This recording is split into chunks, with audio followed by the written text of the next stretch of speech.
नमस्कार विद्यार्थी मित्रांनो. सध्याचा काळ हा आणीबाणीचा काळ आहे. कारण जे विद्यार्थी कंबाईनसाठी प्रिपरेशन करत आहेत, त्या विद्यार्थ्याच्या मनामध्ये एक डाऊट निर्माण झालेला आहे. ओके. आणि तो डाऊट जो आहे, तो अत्यंत महत्त्वाचा आहे. कारण आयोगाची जी परीक्षा आहे, ही 4 तारखेला होणार आहे. तर या परीक्षेचे हॉल तिकीट पण आलेले आहेत. पण तरीसुद्धा हे एका बाजूला दुसरी मागणी आहे ती म्हणजे काय आहे की जे विद्यार्थी किंवा ज्या विद्यार्थ्यांचं पी-एस-आयचं जे एज आहे, ओके, ते एज क्रॉस झालेलं आहे, अशा विद्यार्थ्यांनी फॉर्म भरला नाही. त्याचं सुद्धा कारण आहे किंवा की एस-टी-आयच्या जागा नव्हत्या ओपनला. त्यामुळं ते विद्यार्थी या पोस्टपासून या ठिकाणी काय राहिले, वंचित राहिले.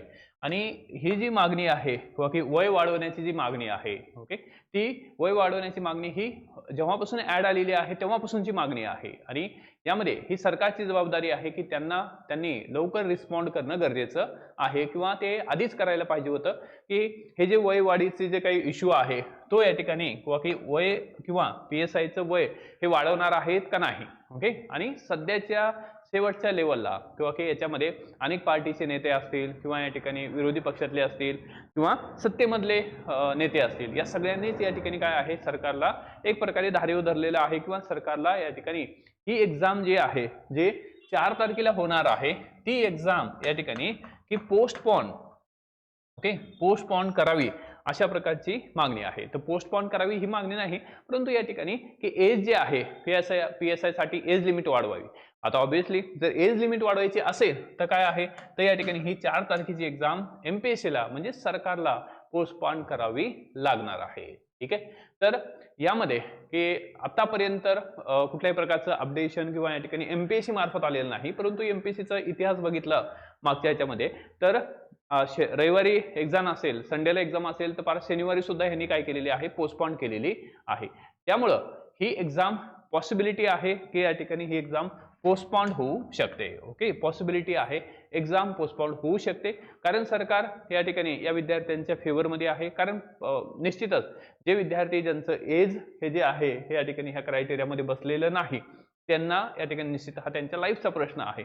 आणि सरकारनं सुद्धा काय आहे, एस-टी-आयची एकही जागा या ठिकाणी ओपनसाठी नाही. तर मग त्यामुळं त्या विद्यार्थ्यांनी, अशा अनेक विद्यार्थ्यांनी, हजारो विद्यार्थ्यांनी फॉर्म सुद्धा भरलेले नसतील. त्यामुळं काय आहे, तर या ठिकाणी ह्या विद्यार्थ्यांना सुद्धा न्याय मिळवणं गरजेचं आहे, मिळवून देणं गरजेचं आहे. तर ते त्यासाठी काम करत आहेत.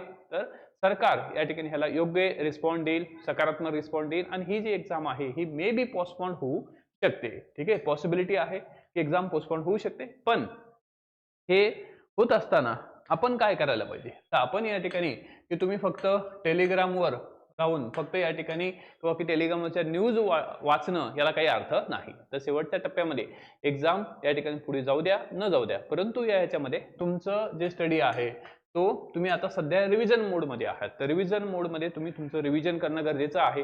आणि निश्चित अशा काही घटना ह्या घडतच असतात, त्यामुळे तुमचं रिव्हिजनवर कुठल्याही प्रकारचा परिणाम होऊ देऊ नका. जे विषय या ठिकाणी वीक आहेत त्याला या ठिकाणी स्ट्रॉंग करण्याचा प्रयत्न करा. आणि रिव्हिजन, कारण तुम्ही आता जस्ट रिव्हिजन करत आहात, तुम्ही काहीतरी पहिल्यांदा अभ्यास करत असाल असं बिलकुल नाही. ओके. पण याची जी काही ऑथेंटिक इन्फॉर्मेशन आहे ती आयोगच आपल्याला देऊ शकतं. बाकीच्या या ठिकाणी ह्या सगळ्या काय आहे, शक्यता आहेत, पॉसिबिलिटीज आहेत. पॉसिबिलिटी आहे की ही परीक्षा जी आहे ही पुढे जाऊ शकते. ठीक आहे. तर आपण या ठिकाणी आयोगाच्या नोटिफिकेशनचं वेट करू. सरकारनं अजून जी आर काढला नाही, कारण सरकारला त्यासाठी जी आर काढावा लागतो. ओके. सरकारनं अजून जी आर काढलेला नाही, त्यामुळं आपण दोन्हीही परिस्थितीमध्ये तयार असणं गरजेचं आहे. 4 तारखेला एक्झाम पॉसिबिलिटी जर झाली तर आपण या ठिकाणी 4 जानेवारीसाठी तयार असणं गरजेचं आहे. पुढे गेलं तरी या ठिकाणी ऑलरेडीच तयार आहोत. ओके. आपल्याला परत चान्स मिळणार आहे रिव्हिजन करायला. ठीक आहे. त्यामुळं डोकं शांत ठेवा. ज्या ठिकाणी आहात त्या ठिकाणी अभ्यासामध्येच फक्त डोकं लावा. इतर बाबीला काही अर्थ नाही. थँक्यू. All the best. जय हिंद.